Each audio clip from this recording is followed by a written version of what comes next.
She's TMZ. She's TMZ. What do you feel like? It's okay. I'm a human being. All of this TMZ, this 30 miles on y'all sex celebrities, all this bullshit. I don't give a fuck what y'all got to do. What y'all gonna do? What y'all got to say?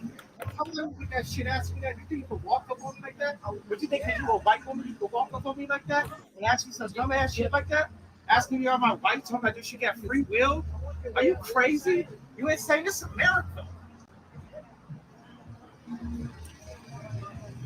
You got free will, or you work for the devil? You got free will, you work for TMZ company. I'm a legend. You understand that? I'm here to support Charlie Wilson. You come and ask me some dumbass shit about my wife. That's my wife.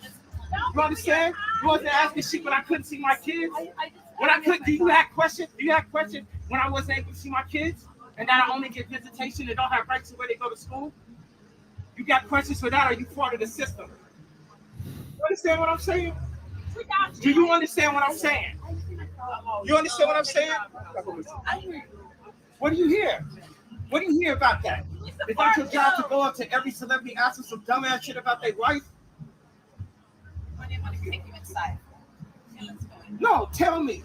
Was it wrong for you to ask me about my wife some dumbass disrespectful shit like that? Was that wrong or right? I'm sorry, Kanye. I just need my phone. No, answer the question. I'm supposed to answer your questions. Answer that question. I got your phone now. They gonna arrest me for taking your phone? Arrest me for taking your phone then. I don't. You answer the question. You asked me, did my wife have free will? Was that a dumbass, disrespectful question to come ask a grown-ass superhero? Answer the question. What's your name? What is your first and last name and address, Miss? What are we doing? I just need my phone. Where is your phone? No, she came to me and said, does your wife have free will to speak? She work for TMZ. Yeah, how do you know me, miss? I don't know you. What is her name? What is this lady's name? I'm just a reporter. No, you're not just a reporter. What's your first and last name? Melanie what? What's your address? What you make a year? I'll pay you double what they paying you. Woo! Woo! Look at how her face lights up. Get her contact. Not a bad Yes, deal. I will. Good shit, Melanie. Thank you. Thank you, Kanye. Oh, man. Didn't she just dead name him? Technically, she just dead named him. Let me hold on and stop this. So that happened. Did that happen this morning? Do you know when that happened? I didn't see that until you sent it to me tonight. That wasn't. I didn't wow, see hot that off the before we presses did the then. show tonight. Yeah, I guess it just happened then.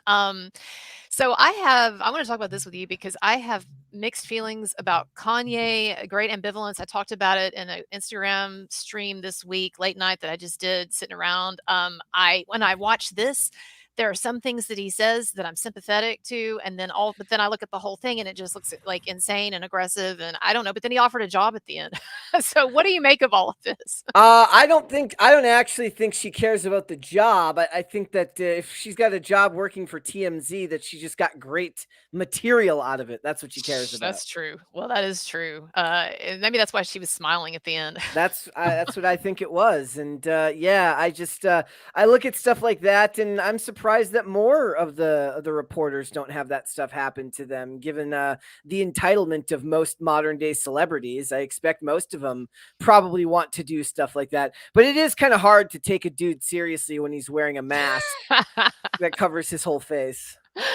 Yeah, I liked the comment when he made about the best COVID mask ever. It's I will say this as someone who's really into skincare. Most of his clothes are, I mean, at least the masks, they're very like skin protective. I appreciate that. He seems to be really into covering the head, but then at least on Bianca, the rest of the body. Maybe it wasn't him. Maybe there was somebody else under there with a Kanye voice box to make him sound like Kanye.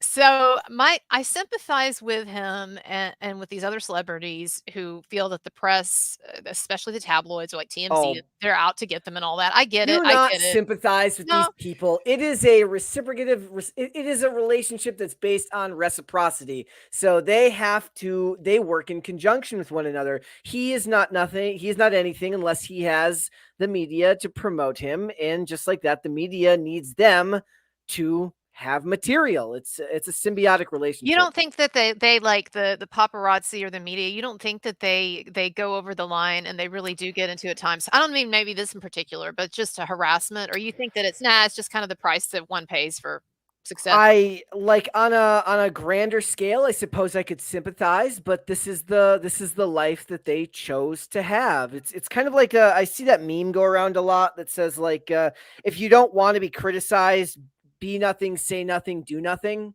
Mhm. Right? Like Yeah. if you're going to choose a profession that's going to put you into the public eye, you're going to have to, unfortunately, deal with the side effects of that. And if you want the fame and you want the money and all the things that come with it, how do you achieve that? You achieve that by having your image, your products, your everything signal boosted. And who does that?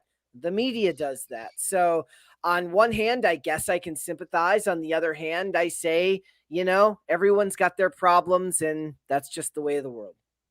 So it's interesting to me that this was the comment that really set him off, because I assume that he's having paparazzi, reporters, and Mhm. people, bystanders just yelling shit at him all the time. Yeah. And so it's interesting, it is kind of I'm always into like the Freudian unconscious perspective, right? It's just kind of an interesting tell that you've hit on something, you've hit on a hot button or a pressure point when people freak out. And so the question was, does your wife have free will, free will, right?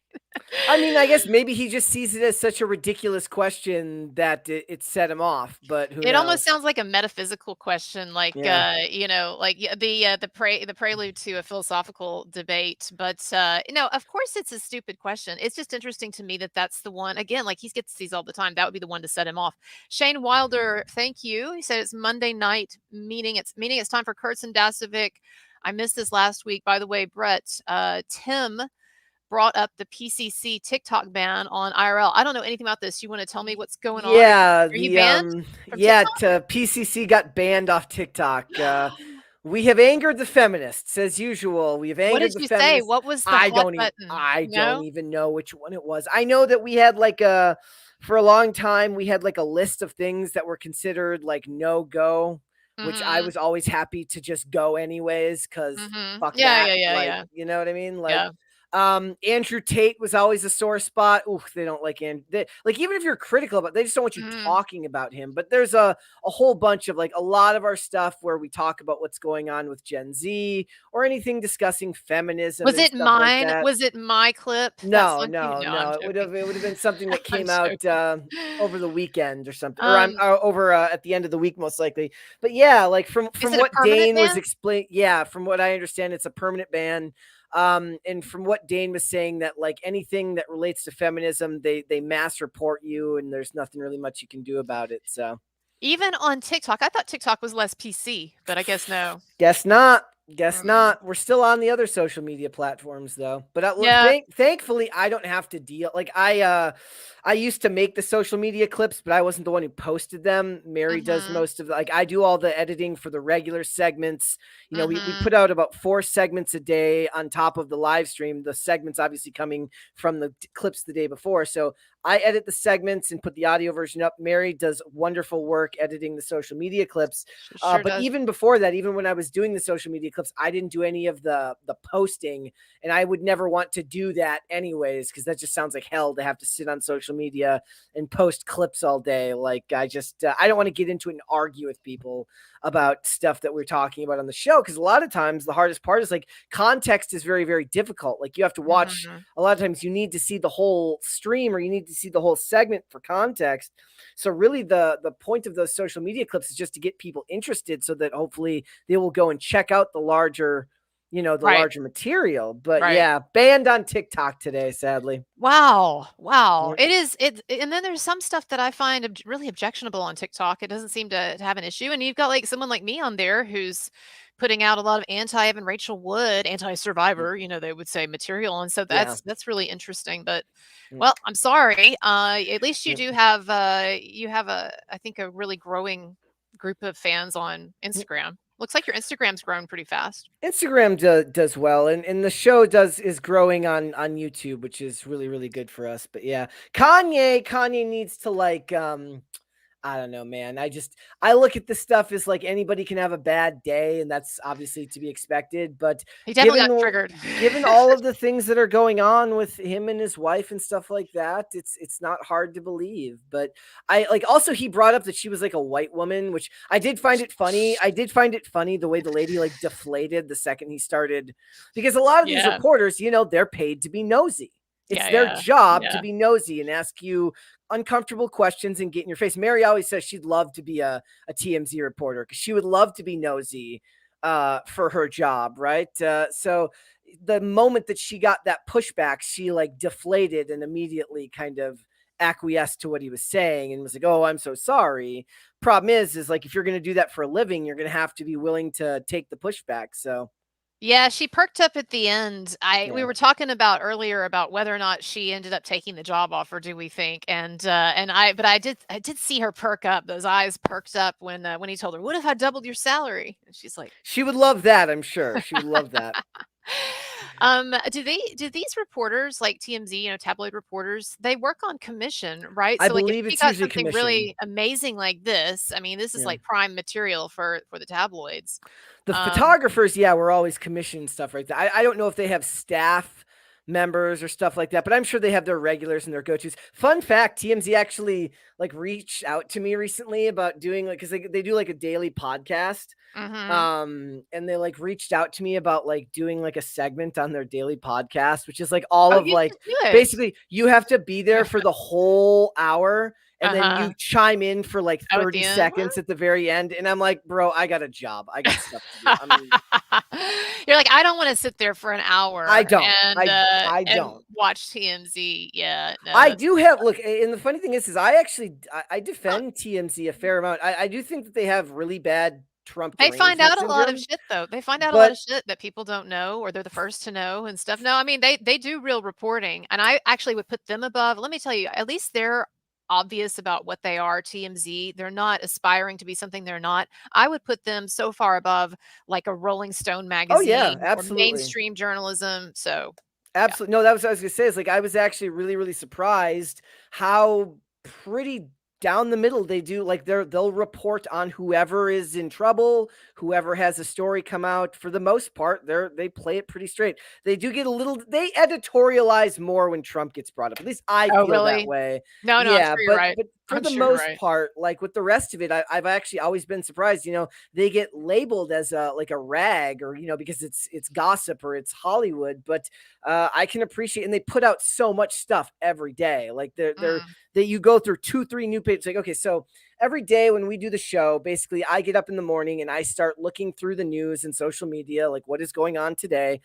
And on most sites, whether we're talking about the trades, like a Hollywood Reporter or a Variety or a Deadline, or whether you're talking about gaming specific news or like genre specific news, like I use Bleeding Fool, Cosmic Book News. I've started using Fandom Pulse and some of these other sites. Those, or whether you're talking about any other site, usually there's an update of like a page, maybe a half a page to a page at most of information from one day to the next. TMZ will get you 3 pages of stories and stuff every single day, 3 or 4 pages. So they put out a whole ton of material.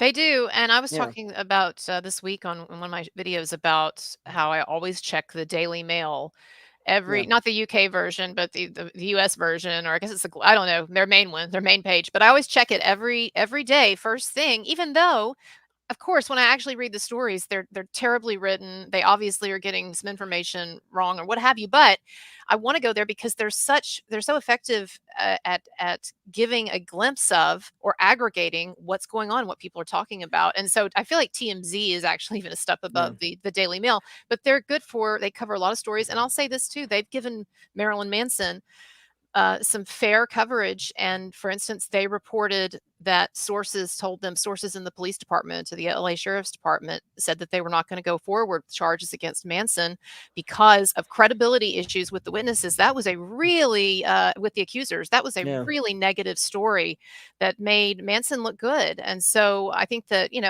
they are more often than not, they're after the truth. Now with Trump, I don't know if they have really anti-Trump coverage. Is that what you're saying? I don't use the Daily Mail that much. I'll tell you why. Because if you I meant TMZ. Sorry. TMZ. Yeah, I mean, it just seems like when they have stories that cover him, the byline gets a little long, and then it starts to editorialize. Whereas most of the time, they're just gonna put the facts there of what's to do with the story. Here's who it involves. Here's what happened. Here's when it happened. When it comes to Trump, it just feels like the paragraphs get a little bit longer, and the information gets a little bit more opinionated, I guess.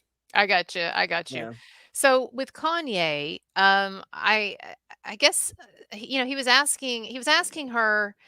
He was acting like this woman should not have a right to ask this question. Did you find something in particular? I mean, yes, I get it. He thought it was a stupid question, but did you find something about that question, your wife and free will, to be something that should set him off like that? I guess I was just perplexed at like why that question and that level of response, or maybe he just had enough of it. That was just the one thing that the straw on the camel's back. I don't know. I mean, that seems to be all anybody's been talking about with him lately, right? Is him and his wife going out in public and what she's wearing and how she's dressing and all that stuff. So of a narrative. It could be what he considers a bridge too far, but that's her job. That is her job to go out and ask you those questions. It is your job as a celebrity to deal with those questions. I hear you. It's a valid perspective. So Kanye has had a bit more drama kicked up around him than just what happened today. Someone that he used to work with, a guy named Bryson, and you can go to his page. I'm going to show you a video in a minute, but he's got an Instagram page called Bryson Creates, and apparently he is a Christian hip hop artist. He is, Is that right? Okay. And so he was someone that Kanye brought on a while back when it seems like Kanye's emphasis, at least publicly, was more Christian oriented or traditional oriented or what have you. And so anyway, Bryson put out, well, to back up, a fan posted on Kanye's page. Kanye's been putting out a lot of really racy content and, almost naked pictures of Bianca. And then also just in other ways too, like these, parties where he's got like people rapping really next to his kid, really graphic lyrics and stuff. And I'm not judging that because I don't have an opinion on that per se. But anyway, the point is, apparently there are a number of fans of his and people like this Bryson guy that really liked the Christian, quote unquote, traditional Christian version of Kanye and feel like something is off, that he's now reverted into something else or turned into a different person and so forth. So I wanted to look at this clip because Bryson in this is talking about Kanye getting a message from a fan and getting into a DM fight with this fan and basically saying, what's it to you to tell me what to be? I make art for myself. I don't have to listen to you. I don't have to follow your rules. So Bryson put this out on Instagram. Okay. Watch a bit of it. I call out all sin from everybody. Matter of fact, my most popular. Sorry, I've edited this a bit. So anyway, the songs are me calling out sin. I call Lil Nas X a gay demon. I called out Kid Cudi. I call out. There isn't anybody I don't call out. So when you see Kanye posting basically full naked pictures of his wife, he's gonna get called out. What are you talking about? What are you talking about? Of course he's gonna get called out. But then what made it worse is I know that he don't like it. So when he posts on Instagram as if he's liking it or as if he's endorsing this, that confuses somebody who heard him say he didn't like it. And then when he's arguing with fans because they're saying they don't like it, and he's getting upset at them, talking about F you and your friends. That's what Kanye told one of his fans. F you and your fans. Or F you and your friends. Is this inspiration enough for you? Now it's like you getting mad, but when I was with you, we was talking about repentance though, and Christians don't like to talk about repentance.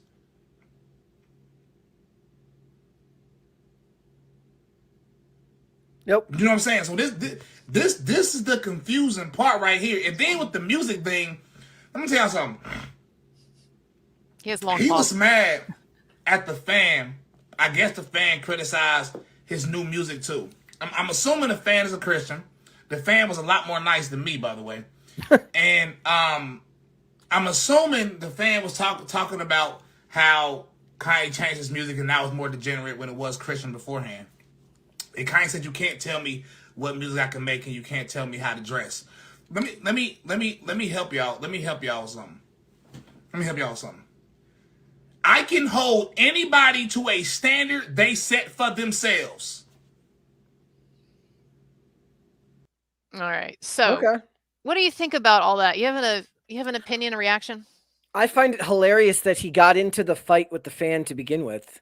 That Kanye did? Yes, like that to me is hilarious. That I guess in a way, it's kind of a sign of not of respect per se, but the fact that he engaged with them at all.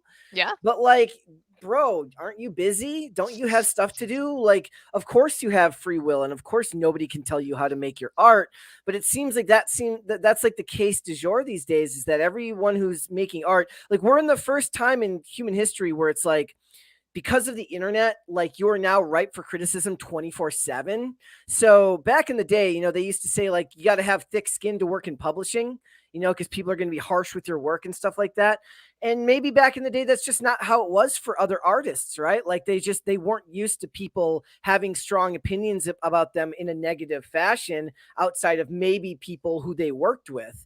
So like that nowadays you have instant access to all of the people that love you. But unfortunately, that means that you also have instant access to all of the people that are going to have something negative to say about you. And what I found is that a lot of people are so enamored with reading about how people feel about them that they can't do one of two things. Either just don't look at any of it and accept that, sure, there's probably a lot of praise in there, but there's going to be a lot of negativity in there too.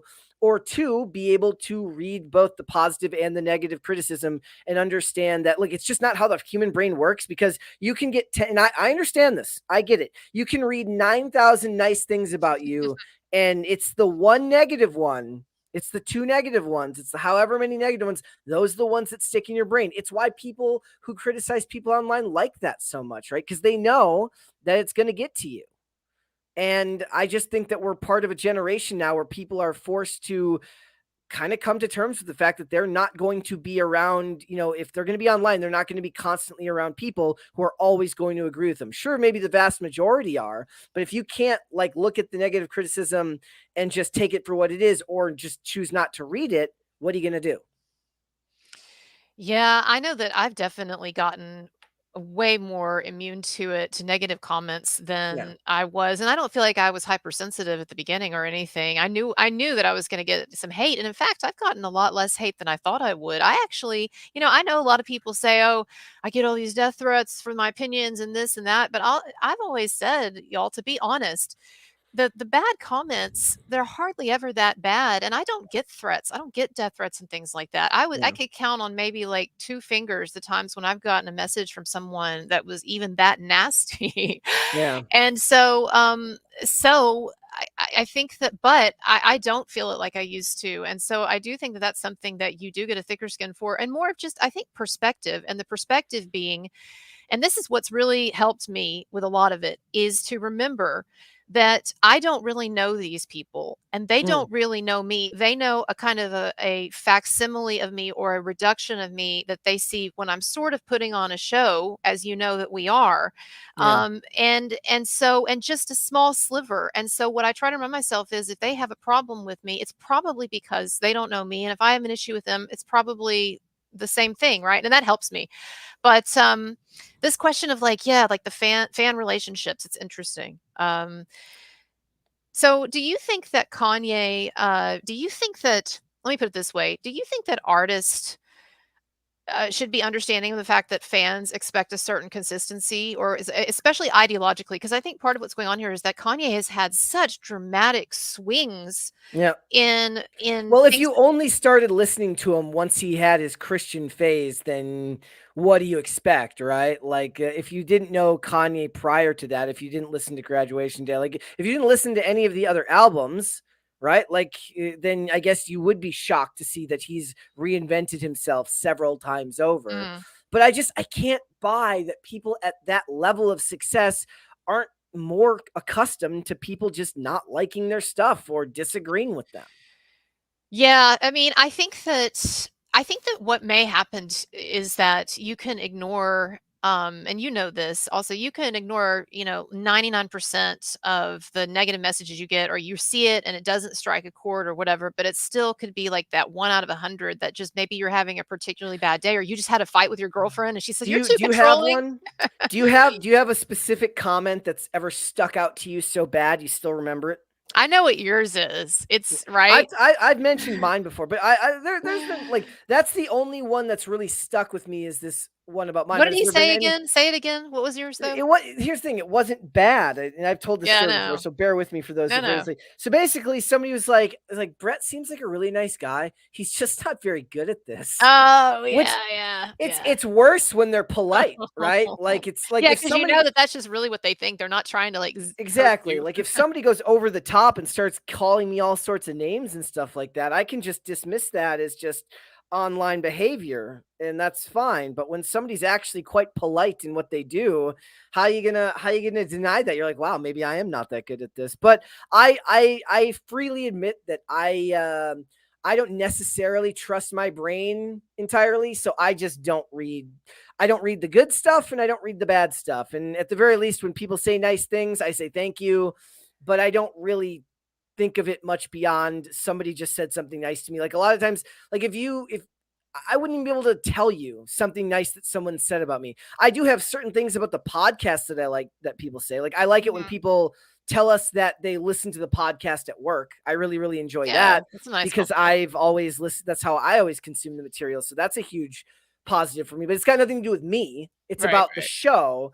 But as far as stuff about me, I just, I think part of it is also like if you're insecure, maybe I mean part of it's like maybe I'm just not the most secure person, and perhaps Kanye is not the most secure person either. Like one of the things about doing this type of work is that you benefit from not letting anyone tell you otherwise, whether Mhm. people want to admit that or not.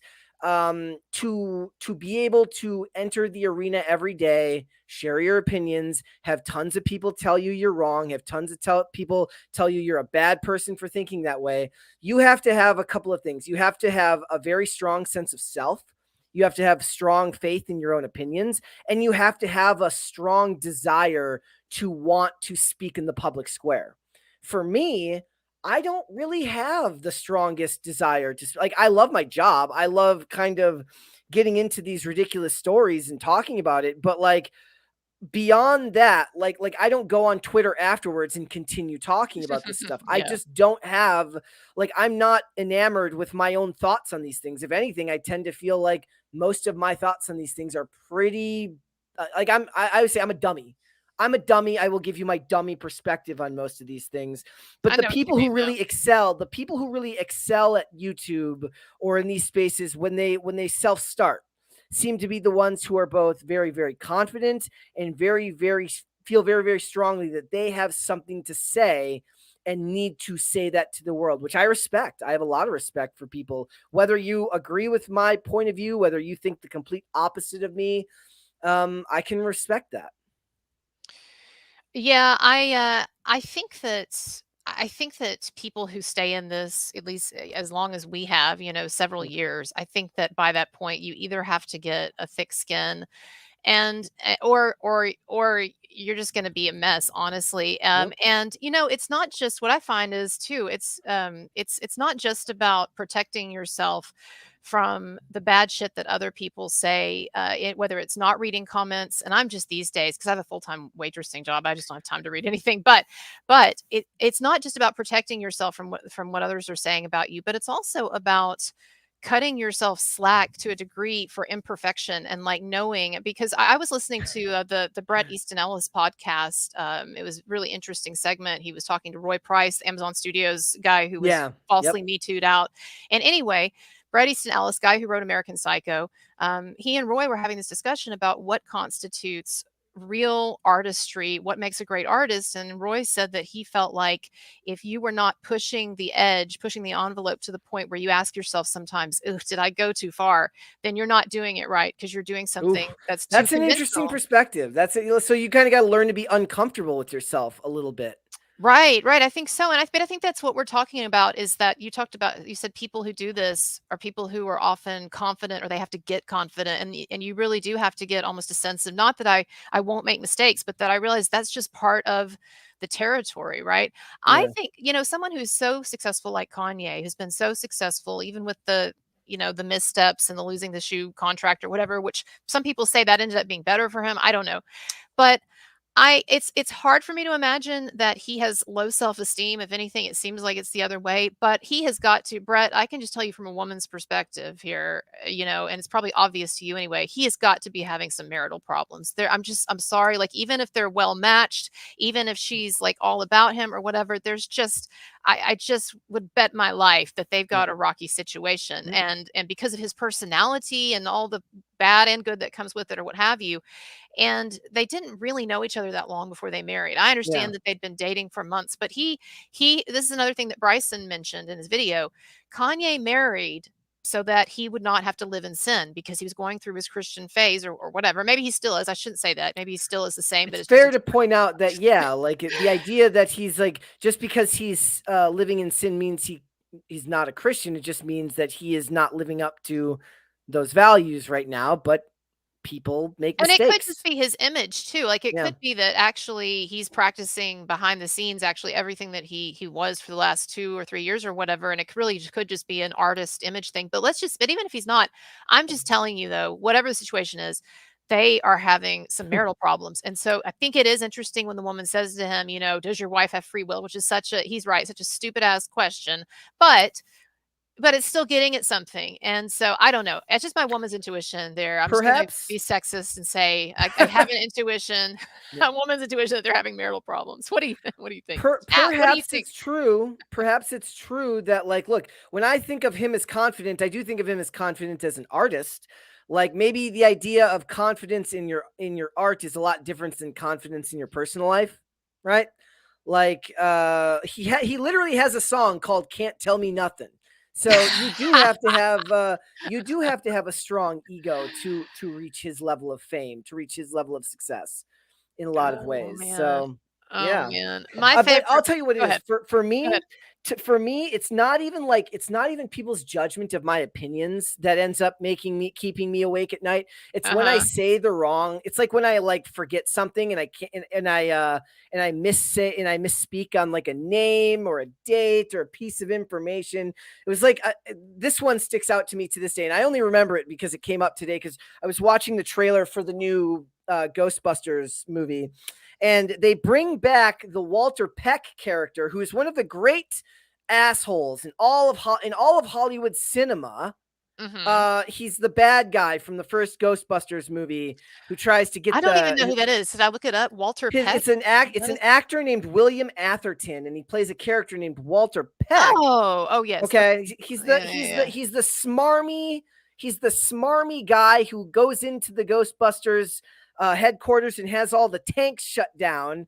Because it's you remember that movie's plot a lot better than I do. But keep going though. The point is like with the first time we talked about it, I like misspoke and called him something other than Walter Peck. I think I said William or something. Point is like that's the stuff that keeps me awake at night. The misspeaking on names or getting people wrong, and then people will get me in the comments, be like, this was wrong. This is like, that's the stuff that bothers me. I mean, I can see that, or I get that. For me, it's if I am already they really only get to me if I was already thinking about that. If it was something that I really, and Yeah. this is where I wonder about the insecurity on his part, because when the times, you ask, what are some times that's really gotten to you? And I probably, one of the biggest that stands out in my mind, I went on, do you know Edwin? Do you know Edwin, the YouTuber, Edwin's Generation? Mm-mm. Okay, anyway, he's a YouTuber. Not much more to say about that, but he covers the Manson stuff, but he covers it from more of a or he did more of a perspective of Manson probably being guilty, he asserts. Okay. And so anyway, I went on his show, and I really made the mistake, and went on there to debate the Manson Yeah. case. And I really made the mistake of billing it because I wanted people to watch. And so I really made the mistake of kind of overhyping it like it was going to be some kind of debate. And then when I went on there, my attitude was actually like I am with you. It was just very sort of chilled out. I was just on there to kind of like chat about it and not really skewer him. Right.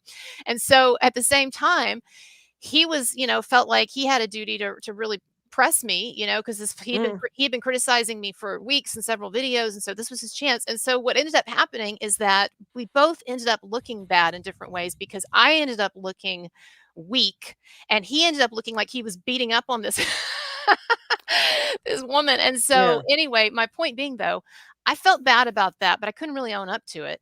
And it wasn't like a disaster. It's just it was not what I would have wanted. Yeah. And I couldn't own up to it. And so there were some people then online, some of whom might be in the audience here, no offense, it's a long time behind us, but people were upset with me and got mad and started commenting online. And instead of just being like, it wasn't my best moment, lesson learned, I got really upset and got into like a fight online, which I don't do anymore because I see how ridiculous it is. So Yeah. anyway, but I think about that like if I So don't you were the already Kanye of that situation. I where was somebody, Kanye. you were the Kanye of that I was situation. That's the okay. Kanye. Hey, man, everybody.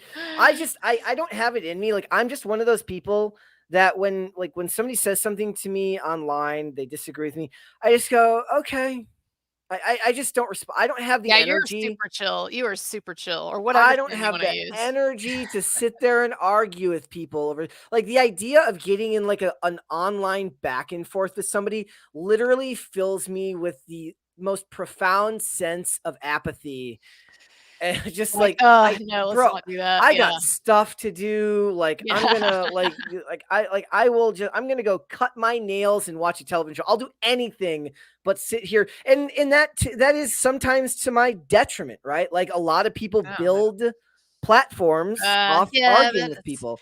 Like, okay, so for instance, earlier I saw people arguing about the term grifter and like what Really? that term means online. I saw that they Okay. were talking about it in relation to Ben Shapiro and in his rap debut, number one rapper in the world right now. Wow, that is just crazy. And I was like, and just at this Crazy. point, when people say grifter, they just mean making somebody you disagree with Who's making making money. money or trying to make money, and they don't even have Yes. to be like in my case, like I've gotten that label quite a bit from people who don't like my topics, my work, and it's like it's funny because it's so apparent that I'm not rolling in dough or whatever, and in fact, I'm waitressing people, like so it's funny to me, like it's like grifting, like can you be Super in chat more poverty? now. Yes. Guys, super Yeah, chat super more to chat help on her that. grift more. But you're right. You're absolutely right. Funny. Oh man, here's my PayPal, by the way, as well. I'm going to be Since checking. we're grifting, Yeah, that's a good time to bring in. So I help just the always grift. laugh at that because it's like it's one of those things where I would never I can't think of a single example where I would actually accuse someone else of that, because to assume that of someone else is to assume that you know their motives, which I find insane. I can barely discern my own It's just a motives half term the to be time. able to attack people. Honestly, it's like calling someone, like a Nazi. Honestly, like politically Yes. speaking, it's just like something that people don't even really think about what it means. And so I try not to, for that reason, use that word because it is so overused. But now, so what was the argument then? You said you didn't want to get into it. They You said you were were being so ridiculous.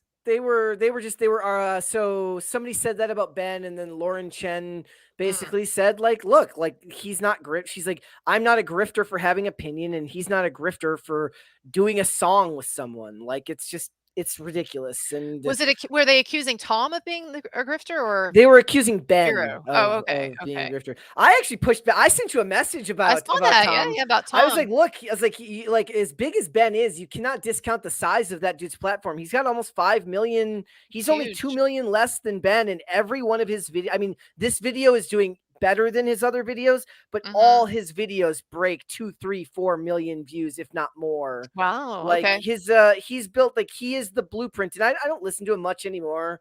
He has a song I really, really like called No Lives Matter, which was a really, really good. I think I heard that. Yeah. It's really, really good. But the point is like, if you're like, we cover from time to time, we'll talk about the music industry and these music artists. Like you were talking about him going independent, about Marilyn Manson going independent. Tom McDonald has more subscribers on YouTube than Marilyn Manson does. So if you're going to be an independent artist and you're going to do it on your own, that's the person whose business model you want to follow. And he employs, like, it's him, his girlfriend who does his music videos, and his family, and just a couple of people to do all that work. And the difference is, as you know, when you release on your own, you get to keep the spoils of your work more than if you run through a label.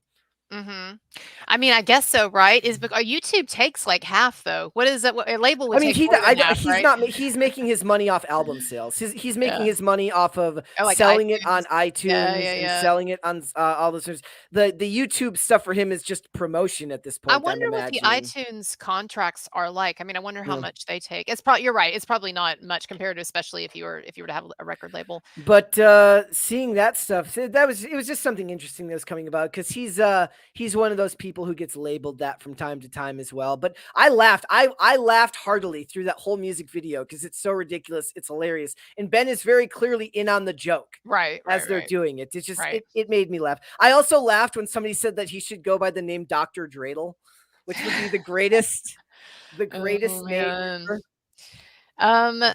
Do you think, let me ask you this. So the Tom guy that you're talking about, Tom McDonald, that's his name, right? Yep. So he puts his music out, and you're talking about it kind of like it's a mom and pop operation, but it's blown up. He got millions of people. Let me ask you this question, as someone who pays attention to some of this stuff much more than I do. How many people are trying to do what Tom is doing and failing? I mean, and what do you think is the secret? You know, because I have an idea with our YouTube, what we do, you know, and then there's also the difficulty of like algorithms and stuff. But like with music, you just have to be really great, or there's luck, or what's going on online? I mean, isn't it always kind of combination of talent and luck if you want to succeed for a lot of it? I think for Tom, he found he found that a specific like area of music that spoke to him that he wanted to talk about, and just it's an area that was starving for artists at that time. So like political stuff, talking about politics is something that people look. I loved a lot of like there was a rapper that I grew up loving named Sage Francis, who made music that was critical of the America's post 9/11 response, anti-war music and stuff like that. Like anti-war music has existed for as long as, you know, for a very long time, that type of music that criticizes the war machine. But like he found a specific genre and a specific topic and themes that work for him, that spoke to an audience that wasn't having their needs met by a mainstream music industry that was selling them kind of the same stuff over and over and over again. And on top of unbelievable work ethic and inability to back down, like he just doesn't back down, and he's willing to offend people.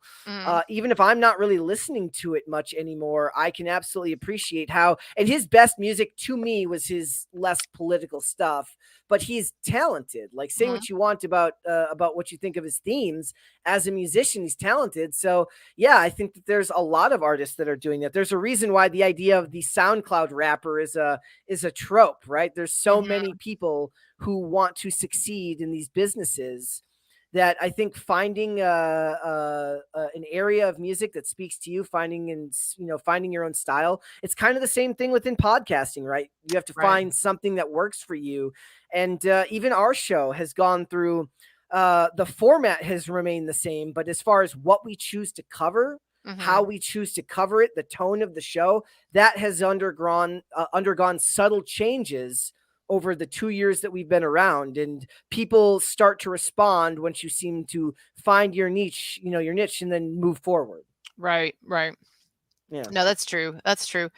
Do you think that, let me ask you this. First of all, does Kanye think that his clothes look good? Do you think he really thinks that? I mean, look, I'll say this. Occasionally there'll be an outfit that she has, or that his models have, and I think, oh, that's really interesting. But most of the time, I'm just thinking, is this for real, or he's just getting attention? Like with the thing like wrapped around the head, who's gonna wear that? I don't know. I don't know, man. I do find it weird how people are so critical of the way his wife is dressing. It's not like Kim was a super conservative dresser, and he had many people point out that he had a lot of influence over Kim Kardashian's style, He did, and that yeah, he yeah, could make the yeah. argument that that was worse because they had children.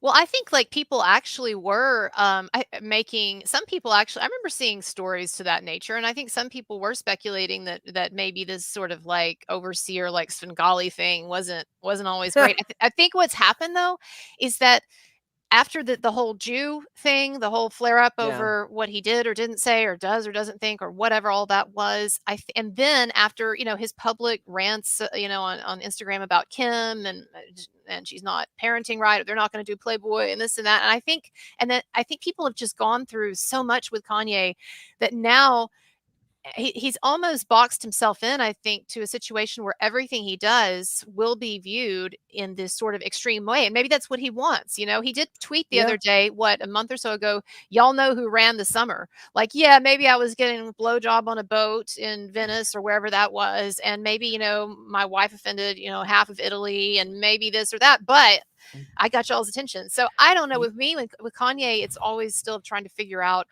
is this man how self-aware is this man? Is he like totally out on a lark, egotistical, No, or is he playing a game? Like that. Then you have to get into this because a lot of people speculate. Like, look, he's is it bipolar disorder, whatever it is. Like, I'm gonna go ahead and assume that most of it is by design.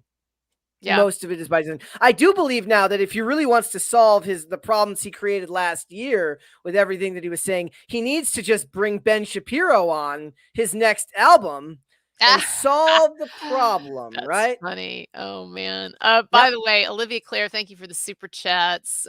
She says, hello to my favorite Monday night grifters. Always enjoy relaxing and watching this after a long Monday. Oh, Hi, Olivia.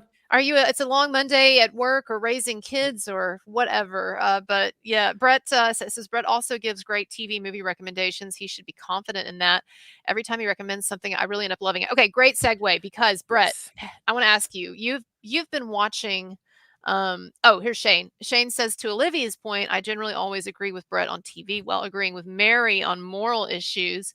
It keeps me balanced. Oh, that's nice. You got mom and dad in there. Yes, well, like Shane was mentioning earlier about like a Catholic organization for rating morality in movies and television that used to exist, and I was like, I will be the immorality rater. I will be the one to tell you about where you can find all the great degeneracy. Hey, I would sign up for that. If nothing else, the freakishness of it. Well, listen, this is perfect segue because have you seen True Detective, the new season? No.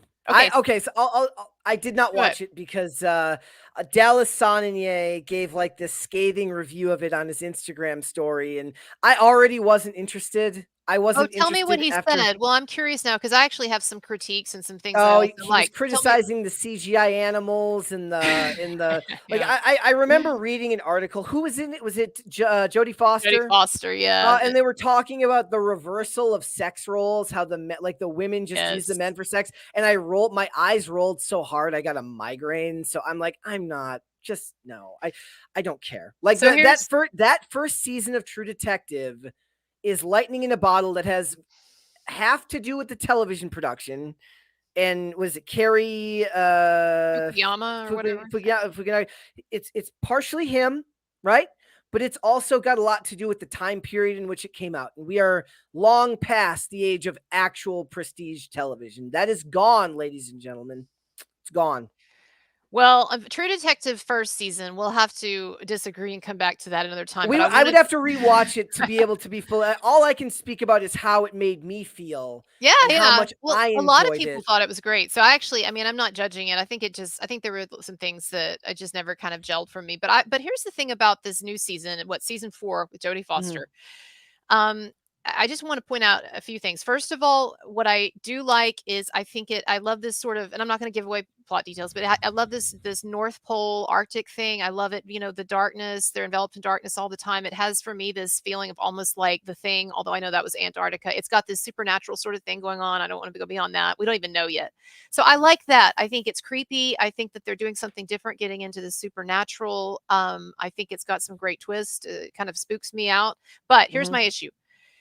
They are trying, I don't understand it. In the comments, if you've seen it, tell me what you think is going on. They're trying to do something really annoying. And I guess maybe they think they're being woke with the depiction of sexuality in this. But there are several aggressive sex scenes between the female characters and their boyfriends, in which the boyfriends ask them to stop and are like, and really, yes, tell them to stop doing things, and they, instead of stopping, they continue. Even, I mean, there's a scene in there where I feel like one of the main heroines actually sexually assaults, by today's standards, kind of sexually assaults her boyfriend, because at a certain point he says stop, stop, and she gets this look on her face like almost sadistic or whatever, and then continues, and he keeps telling her, don't come into my room. She'll keep like invading his space. And then there's another plot line, subplot, where a young woman, adult woman, is having sex with is having an affair with an underage girl, so lesbian lovers, and it's not depicted with the kind of revulsion or with the kind of judgment that you would expect if the genders were reversed. Yeah, Jodie Foster, her mother, says at one point, you know, you shouldn't be doing that and you're going to get in trouble and whatever. But like, it's depicted as being like a legit relationship. And so, and the scenes, or the sex scenes, they're like every other scene. And I know that True Detective, the first season, it was very sexualized too. It's kind of something I found annoying about it. I'm not prudish, but I just don't understand. I don't understand the need to put so many sex scenes in something that's not really a sexualized show otherwise. And why, and then this weird need to show women as being not only sexually aggressive, but almost assaultive. I just didn't understand it. I don't know what's going on with it. It's weird.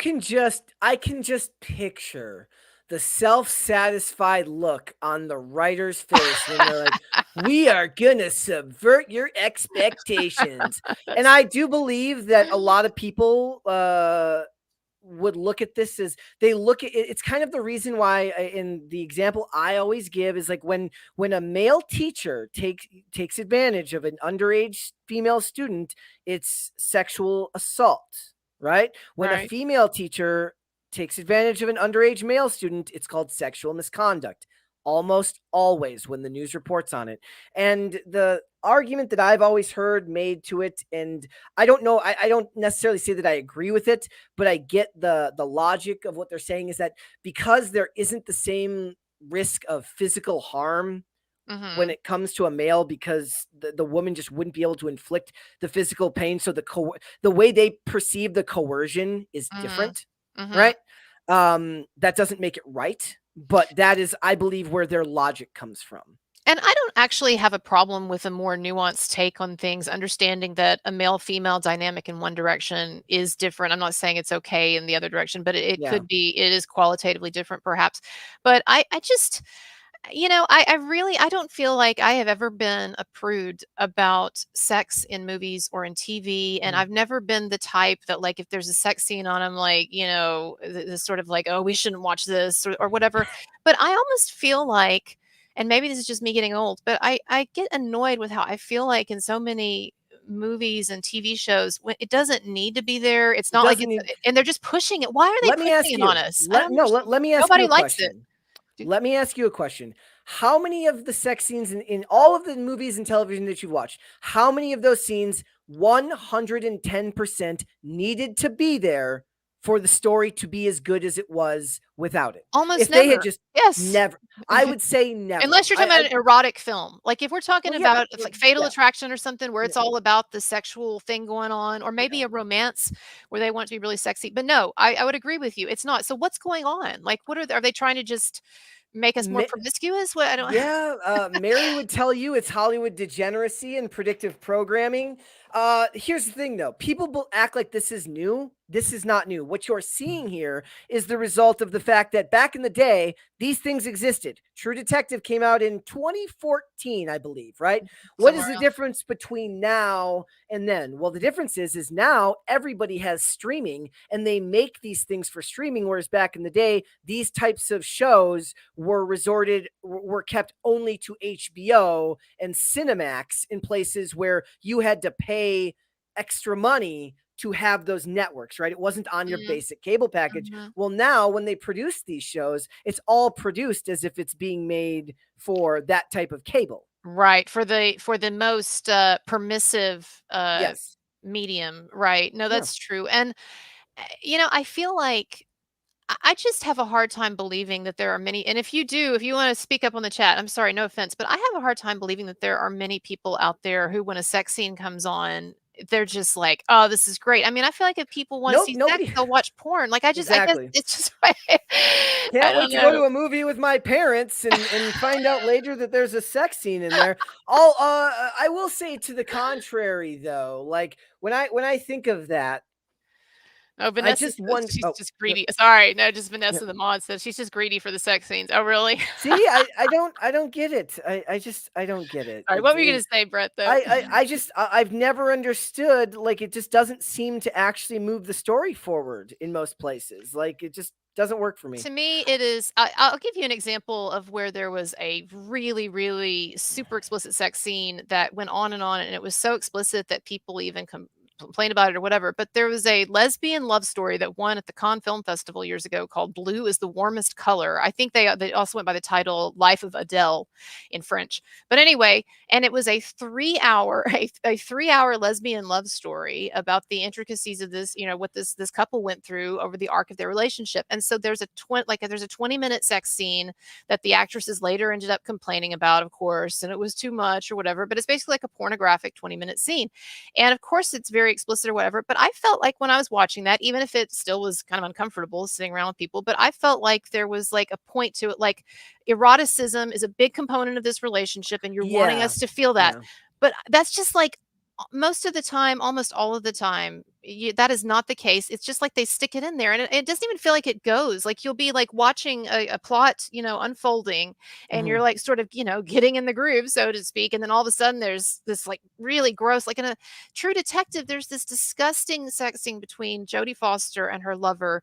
And look, I'm all for geriatric sex or whatever. I but it's don't just want. like, it No, was I too- am not all for geriatric sex. Look, I am so fucking sick of having to read articles about old people. Like, I don't remember who. I don't think it was Jodie Foster or Jane Seymour's. Like, she's like, sex in my 70s. I'm like, how about you just don't? How about you just don't? Or at least don't talk about Don't it. tell Like, us. Don't leave tell us, us yeah. out of this. I don't care, and I can guarantee you that almost nobody else cares either. I'll give you another example of like when it's done like bad versus good, or at least a closer example. So one show that I've loved really, really a lot in the last couple of years is Reacher on Amazon Prime. Now, in Reacher season 1, the character of Reacher has a, he has a connection with Roscoe, the female cop who he's in town.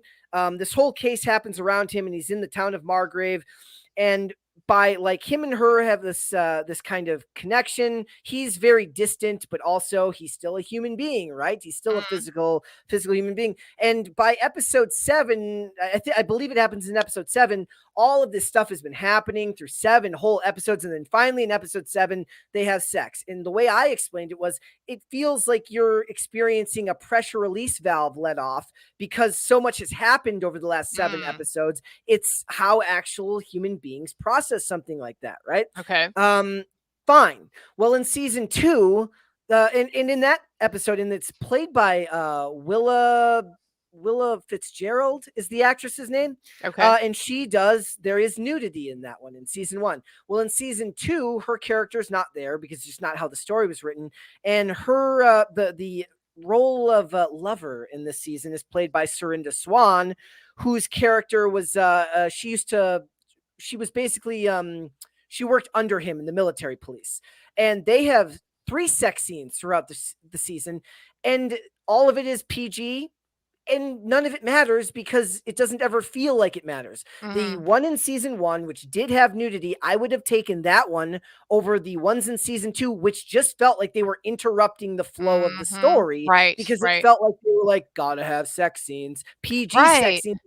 I don't necessarily care about nudity in a television show or a movie, but I do know that a lot of people do. And that might be one of the few examples where I'm like, I would rather watch the one in season 1 because it's over and done with quicker, and it actually felt like it served a purpose within the story. Oh, no.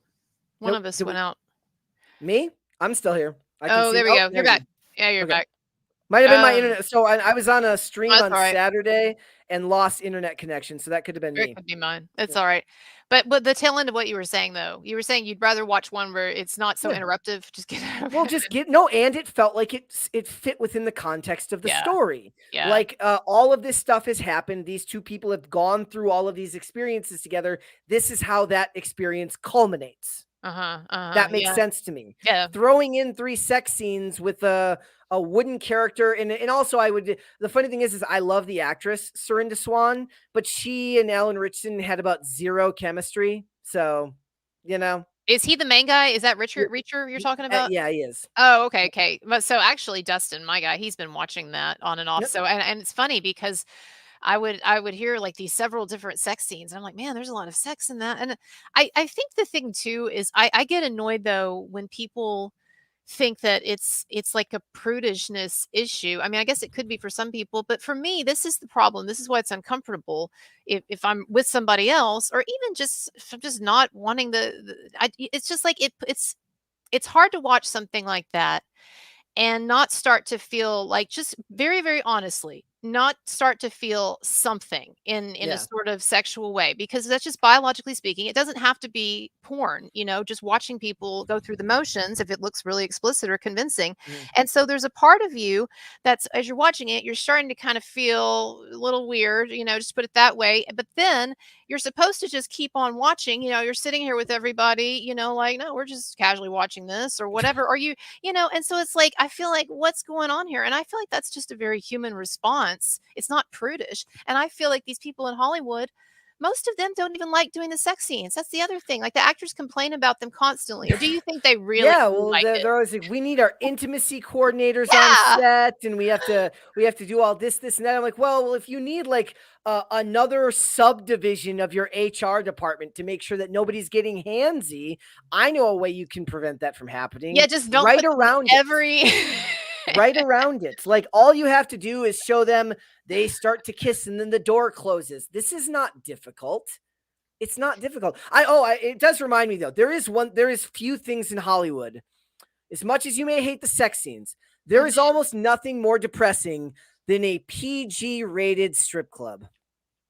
What is a PG rated strip club? So if you watch network television and they go into a strip club, the women are always wearing like lingerie and bikinis. How it's depicted on. Yeah. Okay, I got you.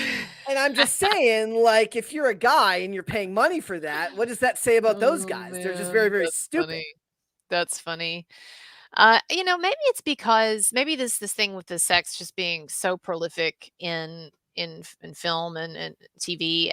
Maybe it's because, for whatever reason, and we've talked about this before, talked about on your show a bit, for hundreds of years at least, and probably way beyond that, people in the artistic profession tended to have a more liberal or licentious view of sexuality than conventional society. And so I think that has become, in a lot of people's minds artistically, it's become synonymous with being sexually edgy, or being sexually explicit has become. It's not edgy. It's not edgy. Well, but I'm saying it's It become, in used to their be. minds, it's become synonymous with, or it's become artistic, or it is artistic. It's an emblem of being really artistic. And so I've got a lot of fans, Marilyn Manson fans and stuff, who I know that they're really into like the edgy aspect of his performance and his work. But what he does is done with a lot of thought. There are so many sex scenes where I'm just like, it's not it's like you said, it's interruptive of the plot. It doesn't seem to move the art along or to promote the art. So I don't know. Also, like, look, when Hollywood got that reputation, especially in the 90s and the 2000s, right? Look, we were still living in a more conservative country, at least as far as your political establishment. Right. It was edgy because it was Right. it was pushing back against what were the societal norms at that time. Right. Now, edgy would be like a guy and a girl getting married at 18, having a couple of kids, and raising them on a farm. That would be edgy by Oh. Hollywood. That's what And actual not being an edgy is. interracial couple or something like that, Yes, right? that, Like, it that seems like that's so about the many only thing yeah. that yeah, even it's so funny that even people who don't follow the culture war notice that stuff now. Mm, Like it's yeah. It's amazing. I'm sorry, go ahead. I do think honestly the worst thing about all of this, and I don't even know how to really phrase this. I'd love to make a long form video about this. Is I think for people who exist in this space, if you critique Hollywood, if you critique the casting that they've done in these movies and television shows, they win either way, and I'll tell you why. One of the things that they always talk about is the people who are really into DEI, the people who believe heavily in critical race theory, they want to bring about critical consciousness. And the Mhm. moment they have made you conscious of what is going on in these casting decisions, not just there, but obviously they're talking about it in the real world, right? They're talking about, Mhm. they want you to be critically conscious of race and gender and Right. sexuality at all times. So they kind of win either way just by Right. criticizing it. Like we were talking today about the changes that they're making to the Iron Fist character and for Marvel, and talking about the precedent set by removing the Danny Rand character in favor of one of the later created female Iron Fists. And just the fact Oh, that you have to really? have that discussion, just the fact that you have to have that discussion, they win because it means Right. you had to think about it. And that, if I'm being completely honest, makes me feel gross. Mm, It's mm. relevant, but it makes me feel gross. It's it's interesting, like we were talking about with the sex stuff. It's interesting how fast the culture has changed on w- the degree of explicit sexuality that is allowable in the public square, so to speak. I remember, I was thinking about this the other day. I remember that my mom, when I was in the 80s, when I was a little kid, my mom used to watch this particular sitcom, and I can't even remember who was in it or whatever, but it was like something on one of the main channels, ABC or whatever, and lots of people would watch this. And there was going to be in this particular episode, this stood out to me as a kid because I guess even back then, not even knowing really what sex was, I still had a sense that there was something kind of weird going on here. They were going to have an episode in this show where the 19-year-old male character, younger male character, he has sex with his girlfriend in college, and that's it. Okay. Like they're not even going to be doing it on screen. They're just going to be talking about it. It was about like he had sex with her and the condom broke, and he's worried he might got pregnant, whatever. But they had a disclaimer. They had a warning, like a trigger, like you'd see a trigger warning now. They had a warning letting parents know and letting people know that this was going to be dealing with explicit matters and you might not want your children to be watching. And I remember it was kind of this big thing because my mom was like, well, is she going to watch or isn't she? Can you imagine that now? Some boring ass storyline about a guy having sex with his college girlfriend. You don't even Yep. see them having sex and he gets her pregnant or whatever. And like they have to put a parental advisory on I that. watch so much old television because the majority of the stuff that I watch is old, right? And that's the majority of it. Is like it was a far more reserved culture at the time. Yet they still do those trigger warnings because you know what? They put a trigger warning on the movie The Aristocats on Disney Plus because of the A trigger Siamese warning for what? For what part? Aristocats, because of cultural insensitivities, because there's Siamese twin cats in the Aristocats. Yep. Oh, like the Siamese thing, like the Yep. Asian thing? Yep. Okay, okay. Oh, wow, wow. Well, I mean, I guess unfortunately is not surprising. That's the that's the thing that's so There should be no trigger warnings. Sorry. no, I agree with you on that. I agree with you. Well, I don't want to get to the end of our We program didn't even without get to talk about Matt Walsh. Look, I love no, that we can't. We video. have time. I don't have time to like y'all show you like all of the highlights, but let me just boil it down to this. So Matt Walsh, the political commentator, cultural commentator, he's really big on Twitter and he's very conservative and everything. But anyway, he has been arguing it out with a fairly significant, and I have to say, at least for me, temporarily convincing until I looked at the other arguments and I was like, okay, never mind, I don't believe this. But for a minute they had me going. People who say that we did not actually land on the moon. Mm. And Matt Walsh called them out like a couple of days ago. And then in response to that, he got all of these responses from people. And I mean, people were posting like suspicious looking footage. I've never even watched the moon landings. I've seen that one scene, just that one scene with the like the planting of the flag or whatever. But I've not, I realize that there's like what, days of footage, hours of footage I've never seen. But they're pointing out like problems with the footage. So I thought I would just show you like one example that will kind of give you a sense of the discourse. Oh, and people asking like, why haven't we gone back to the moon lately? How is it that we could be so advanced technologically to do that, but now now we aren't doing that, or we can't do that, or what's up with it? Okay, I'm going to my bookmarks. I don't even know how you see your bookmarks. I've never even tried to look. And we'll go back to it. Well, so here's the long and the short of it while I look for these, is that Matt Walsh did a 20-minute video responding to these people and debunking their best arguments. I mean, one of the best points he made is that this would be a conspiracy way more massive than the JFK assassination or even the alien thing. Like all of these people who were involved in the space program, and like why didn't the Soviet Union call us out for it if it was fake? Because they were monitoring it and everything. This was the logic that in the TV show Elementary, the Sherlock Holmes TV show Elementary, that's actually the logic that the character of Sherlock uses to debunk the idea of conspiracies. He says large groups of people cannot keep one confined secret. It's not how human beings work. I found that to be a bit of a lame duck argument because Matt points it out better, saying like the sheer number of people involved, right? But like, what does the large group actually mean? Because there's plenty of conspiracy theories that don't involve large groups of people, nor would it require it. Well, that's true. I mean, that's one way of looking at it. Okay, so I found my bookmarks. So I thought I'd show you a few of the things that people are putting out here to say that, just a second, make it a little bit bigger here. To say that it could be fishy. So y'all, I know nothing about analyzing this video, but let's look at this video. They're saying that this video, I'm sorry, just a second. They're saying that this video here is fishy. So we're going to watch it and then you're going to tell me if it seems fishy to you.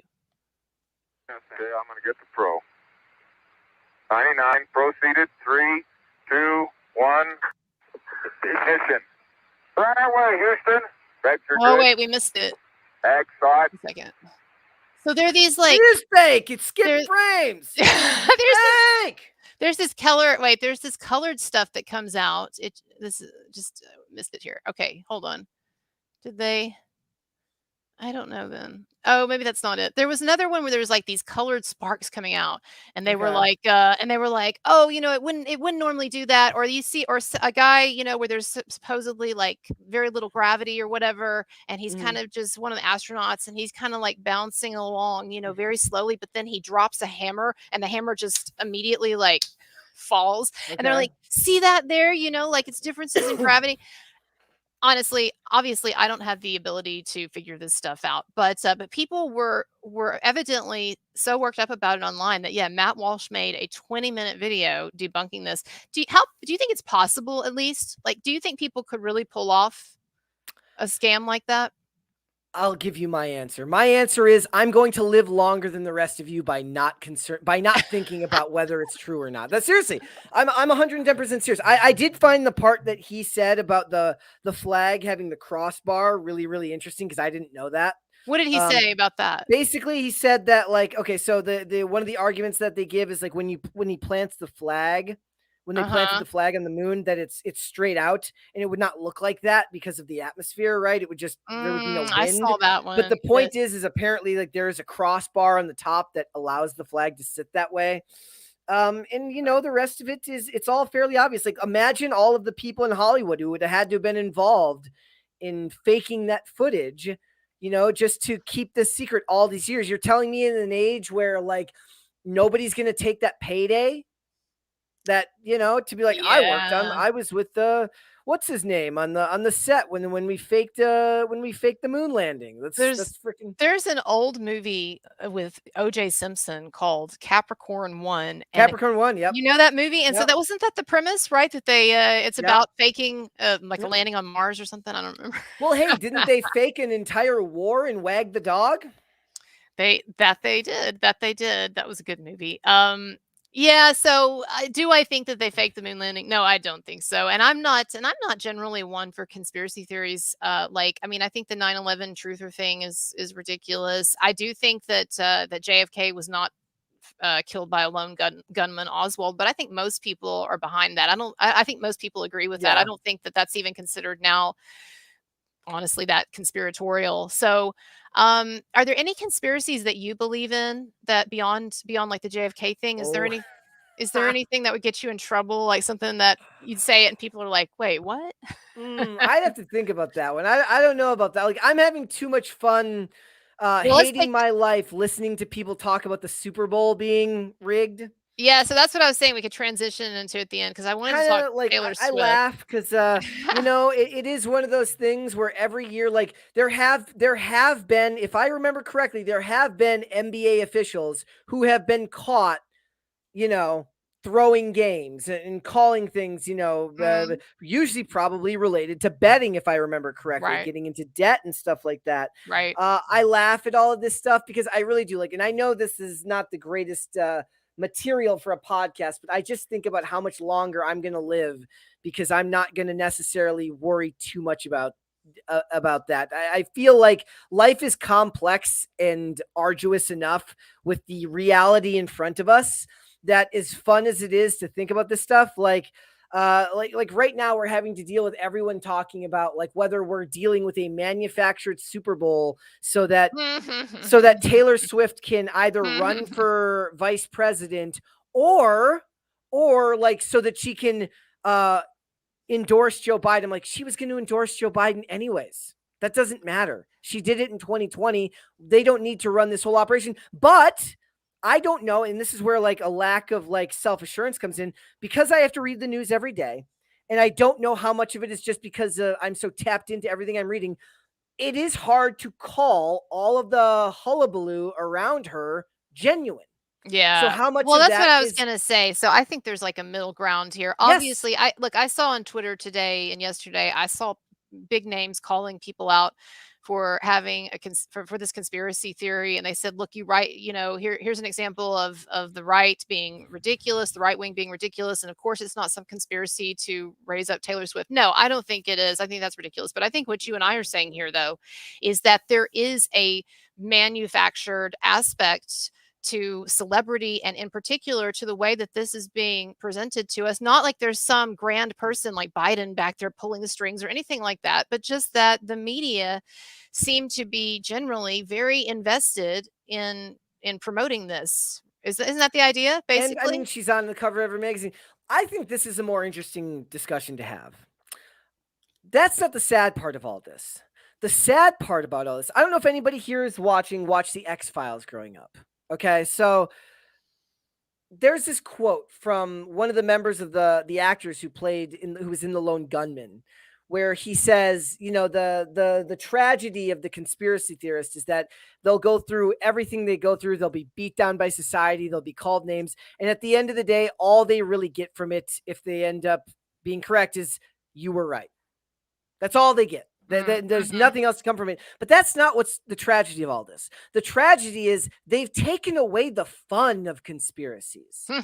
Like, we no longer live in an age where it's fun to talk about conspiracies. Now, being into conspiracies means that you have a political agenda rather than somebody who is just out there who sees the world in an asymmetrical fashion and doesn't necessarily buy into the way everything is shown to us. That used to be something I would believe to be a little bit joyous. Like, to not be someone who sees the world in a completely linear fashion. I think that that's beautiful. And now they've ruined that for people. I think that's the more depressing part of all this. I feel like Comet Pizzagate was really, in hindsight, it was really especially unfortunate that came to be associated with the right wing, even though I've got news for everybody out there.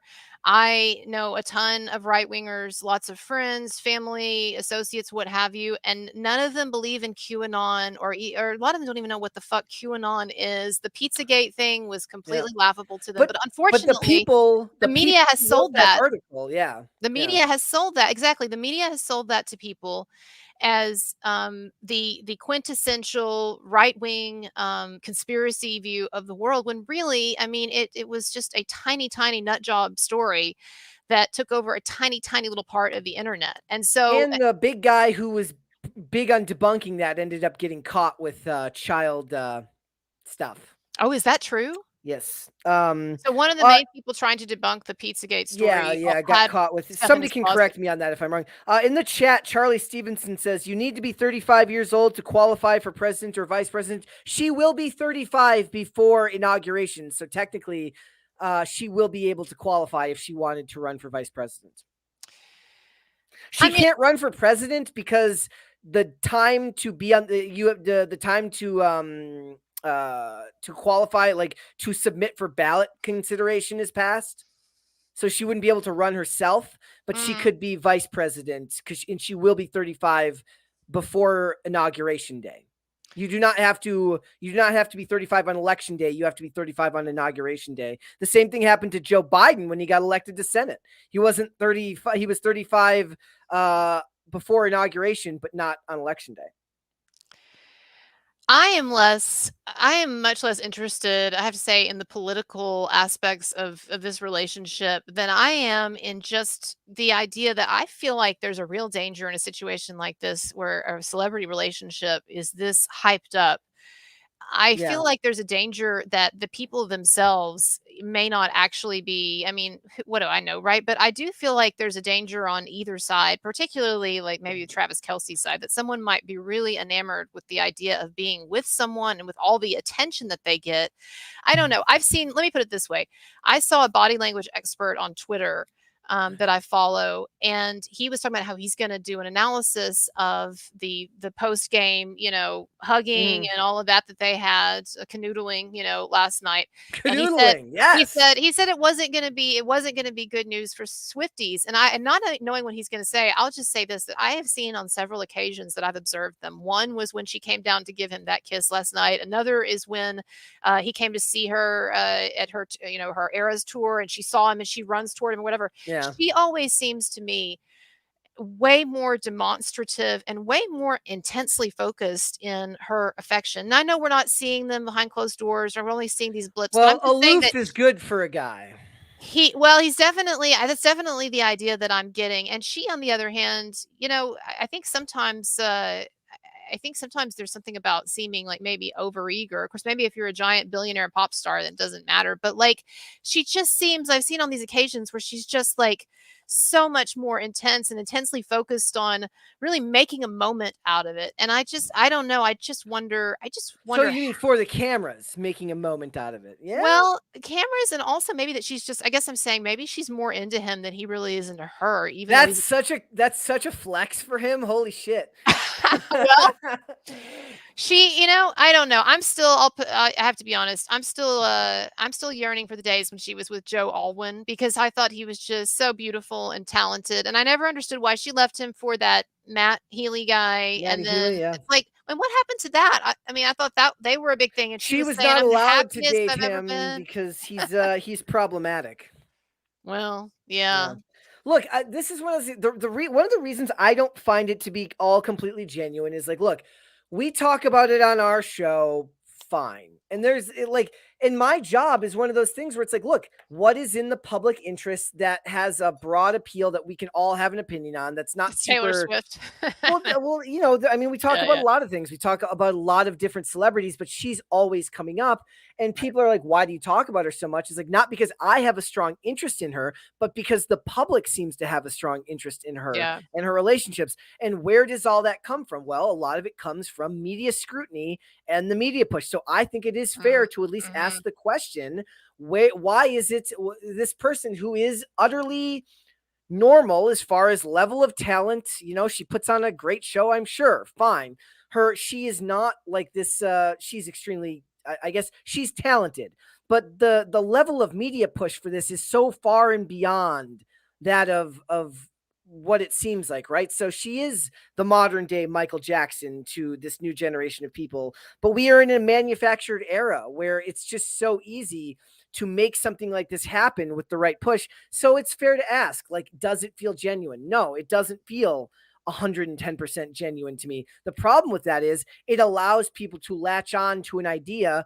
You know, if she ends up with a team that goes, whose boyfriend goes to the Super Bowl, they're like, it's a plot. I'm like, they literally won the Super Bowl last year. Right. It's a good, like, Right. No, it's not a plot. It's not a plot. And that is just, people are just being silly when they they're say like, she's that. going to endorse Biden. I'm like, she was always going to do that. She baked really cringy Biden cookies in 2020. Like, none of that is different. Like, it's ridiculous. And it is interesting to see how many celebrities, and this might be something we could talk about in later time, how many celebrities who were stridently anti-Trump have now come over to either being pro-Trump or being, let's just say, open to Trump. I mean, I could Snoop just Dogg. name, well, Snoop Dogg is the only the latest one, right? Yeah. That was one I was thinking of. I was also thinking about Michael Rappaport, who's not like the most hugely known actor to some people, but he had a huge case of what they call Trump derangement syndrome. When he came around, He and still said, does. He didn't come around. He just was he very said he might unhappy be with voting. the, Well, I know, but to get them to the Yeah. point, to get people like that, I mean, he was one of the biggest, loudest anti-Trump, most bombastic anti-Trump people on Twitter, and for him to get to the point now where he's saying, I might have to consider it. I mean, just rhetorically, even if he makes me doesn't vote laugh for him. because they would call him Trump and all his followers or all his voters and everybody Nazis when Trump was the most stridently pro-Israel president. Like, it's just so Yeah, he got the unbelievably reputation for pro-Israel. he got I the- just laugh at that stuff. Trump got a reputation that I feel like was not deserved for being racist in a number of ways. He was accused of being anti-Jew, even though his daughter converted to Judaism with his Yep. blessing, married a Jewish man, and He there's focused heavily on Israel and the there's American nothing in embassy his in record to Israel. indicate it. The same thing with honestly, I understand the critiques with the Latino stuff because he was very anti-illegal immigration, all that. And I know for some people they think it's a race issue, even though I don't think it is. But the anti-black thing, there was never any indication that Trump had any racism against black people. And in fact, actually the opposite, if you look at his history and the way that he has treated black associates and employees and friends and so forth. But it was like I would run into so many people, even at my school, teaching college, some of my colleagues who just absorbed only left-wing media, and they Ask would them say, he's about such a racist. He's such a racist. And I would be like, he's such a racist that he hired Ben Carson. He's such a bigot that he hired the first openly gay cabinet member. I know, Like- and a hell of a lot of women too. He's so sexist. And so I guess my point being that I am deeply ambivalent about Trump, and I don't know for a number of reasons. And I would very much like for there to be another option. I've always been a big fan of some people like, for instance, Tulsi Gabbard. But I will say this: it is nice to see that people are at least rethinking their extreme just hatred of this man. It seems like people are kind of waking up a little bit to, well, maybe there's alternatives that are worse, or maybe, he wasn't exactly what he was sold to us as being. Maybe some of you think not. I don't know.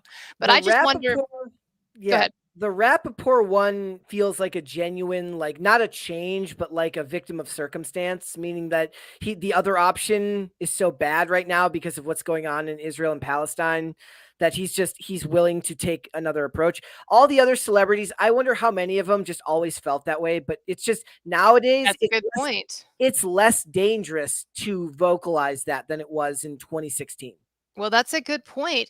There have been a number of people in Hollywood, commentators and so forth, who are really plugged into that world and who have said that actually behind closed doors or quietly whispered at parties or whatever, which you would find for years, is that there were a lot of people who were either enthusiastically or unenthusiastically voting for Trump or supporting Trump, but they felt like they couldn't say it. And so, that's always been something that I have been in sort of a weird position with, because I was someone who I consider myself slightly right of center, but like I voted for and supported Obama in 2008, and I supported Bill Clinton way back in the day. But also I did vote for Trump in 2016 and supported him in 2020, even though I didn't vote.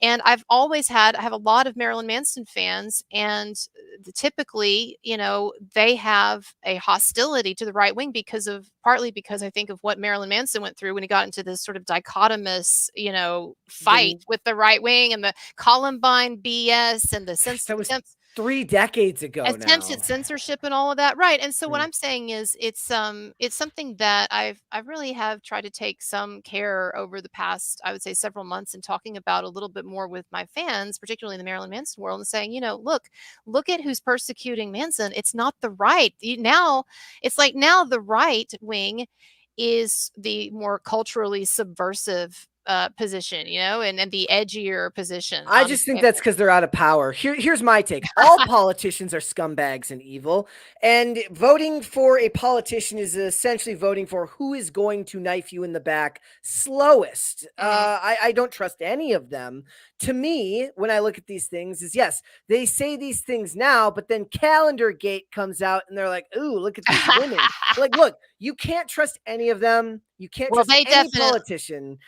They're all bad. And if you're going to vote, focus more on your local elections and your school boards, because at the national level, all your money is going to be sent to Ukraine and Israel and all of these places anyway, because it's a uniparty. Well, it's a uniparty, but there's definitely, I think on certain issues, there are definitely parties that want to leave us alone more. Like now, I do get disappointed in the Republican Party on things, and the right on things like their seeming obsession with abortion. But then that's something that I'm sort of out here on the edge with a lot of people. Like, I mean, there's basically, do you know of anybody in sort of more conservative circles of media who's pro-choice other than, I mean, can you think of anybody who's pro-choice? Technically, I don't think they would call you a conservative if you're, well, that's what I'm saying. Pro-choice. Yeah, so I would imagine. That's the thing that's really unfortunate, is that I still see in the right, and this is what you were talking about with Calendar Gate, is there is this really strong component of people that have a very certain kind of morality, and they see the other as being just degenerate instead of, maybe this person has a different opinion.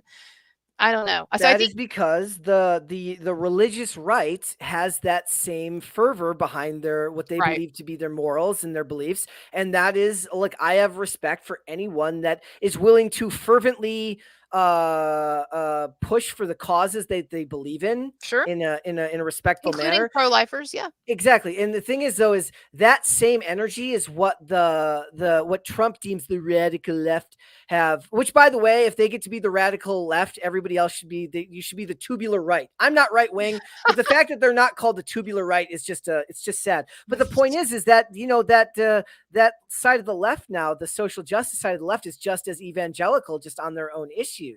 And I think both sides end up missing the forest through the trees, and they lose a lot of people in the middle. Like, look, I work at a company that gets labeled as right wing all the time. Right. I wouldn't consider Tim himself to be inherently. I myself very specifically am not on most issues. I think that outside of like leave kids alone.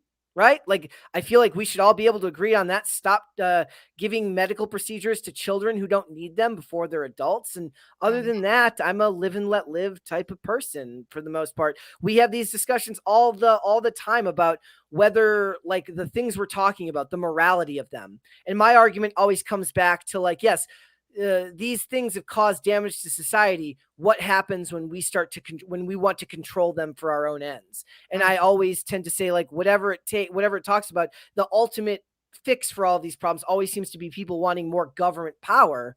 Well, I don't trust the government from either side. So yeah, it would be really cool if we could see what a truly libertarian society looks like. And of course, I believe that's a pipe dream as well. It is. No, it is. Yes. But I think it'd be interesting to see. And I don't mean libertarian with, like, in the extreme, like, anarchic sense that some people think, the cliche of, like, no laws or rules. But I'm talking about when it would just be nice to live in a country where I think that the government was out of our hair a lot more than it is. And so I don't know. I'm pretty much voting for whatever that perspective.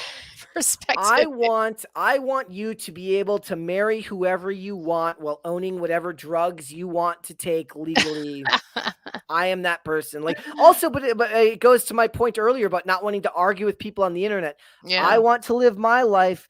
I want to the government, both federal and state level, to be as far away from my life as possible. But I also don't pretend like social safety nets and such aren't logical and don't make sense. But the problem is, as we know, it's never done to proportion, right? We just spent billions upon billions upon billions of dollars going to foreign countries, and the government doesn't know how to prioritize. I just had to read articles about how the government is very concerned about AI deepfakes because Taylor Swift had naked photos made about her. I'm like, really? Really? It's infuriating. It is infuriating, the things that get the government's attention at times when there's other things, and it's so dysfunctional. But that's why we're here, because even as Rome burns, we can still be playing the violin or whatever, fiddling. Correct. We are fiddling. That's a good that would be the good title for a podcast. I'm sure someone has done it. This podcast needs a name. This podcast doesn't have a name. Yeah, well, think on it. We need a name for this show. You think on it. Like I said to somebody the other day earlier who said, hey, I have some good ideas for your channel. And I said, well, you know what? Before you give me those good ideas, can you give me more hours in a day? That would be nice, wouldn't it? But maybe we could have like some kind of a competition or something, or a vote, and get some ideas for a podcast name. That is something though that we do need. So y'all be thinking about it. Maybe next week when we come back, we can see what are your good ideas. You can post them in the chat. What are your ideas for a podcast name? And we'll see. One of you might be the lucky winner. Okay, everybody, thanks so much. I'm going to recommend once again Brett's channel. Let me get the link. It's Pop Culture Crisis. What did y'all cover today? Oh, every time you ask this, my mind goes blank. Remember. What did we cover today? You didn't cover Kanye because it hadn't happened yet. Right? No, we hadn't talked about that yet. So we talked about there was some speculation going on about so first of all, they were talking about how Rachel Zegler might have her screen time shortened in the Snow White movie by people hate her so much. Is like Amber Heard. Yeah, but also somebody wrote this really interesting article about how she has made posts that are pro ceasefire in Gaza and offering in links to how you can support Gaza. And she's in the movie with Gal Gadot, who is very clearly very pro-Israel because she is from Israel. Will that cause problems down the line? We may never know. We also talked about actress Erin Moriarty, who was the one who had that very viral photo of her face post. I know, and you know what? Let me say something. Royce Lopez, the podcaster, who's really funny. He was the original person to post that side by side and point out whatever has happened to Erin Moriarty's face, and then Megyn Kelly got all the fucking credit. That was so sad for Royce. Yeah. I'm sorry, Royce. But we talked about that because she has quit social media because of that, and says that she hasn't had any surgery, and she found all of what people said to be harmful and hurtful. And she actually said, you guys now lose the privilege of this platform. Like looking at her on social media is a privilege, which I found hilarious. We talked about a bunch of stuff, but guys, go check out Pop Culture Crisis if you haven't already. But here's the link. But wait, on Erin Moriarty, let me just say one thing. It drives me fucking crazy when celebrities deny that they're having shit done, because they're all having shit done to their face. It's just there are levels of how successfully they have it done, or how natural it looks. But Brad said it was just makeup contouring. No. Her face very much changed. They're all changing their face. You know what? That was like when Zac Efron got a giant jawline expansion, and he said that he had run into a piece of furniture and it caused his mandible to grow back crazy. You're like, whatever, dude, come on, your face is completely reconstructed at the jawline. For some reason, I find it funnier like when the men or when the women lie, because like, look, women, it's almost like the women are expected to get plastic surgery these days. For a guy, it's like more embarrassing. Like the guy's like, I don't want to admit that I got work done on my face. They don't want to, but everybody's having it done. So I think that Hollywood, they just all need to just all come out on the same day. It can be coming out day, and they can just all post on their Instagrams for us all the procedures that they've gotten done. And if they all do it together, then it's like, it's not going to make any one person look bad, right? I know how we can do this. National Cosmetic Surgery Coming Out Day. I know how we can do this. We can somehow find a way to make plastic surgery part of the LGBTQIA plus umbrella. That way they will all want to come out because there are social benefits So to brave. being LGBTQIA. Yeah, exactly. It's stunning and brave. Yeah, stunning and brave. They're like, I'm plastic sexual and I have to get tons of plastic surgery done. Oh man. Well, on that note, everybody, check out his channel, check out my PayPal. All these things are below. I did remember finally to put them in the description. So both his channel and I think his Twitter and my PayPal are below. So all of that appreciated. And yeah, we will see you next time. Kanye, keep cool this week. No more outbursts. No. No, like don't take anyone's phones. It's rude. Oh man, I just hope that woman has a better job now. He said put her on the list, right? Get her contact info. So he was going to double her salary, and she's going to get this great footage. This might have been like a red letter day for that lady. So, all right, everybody, see y'all later, and we're ending the stream.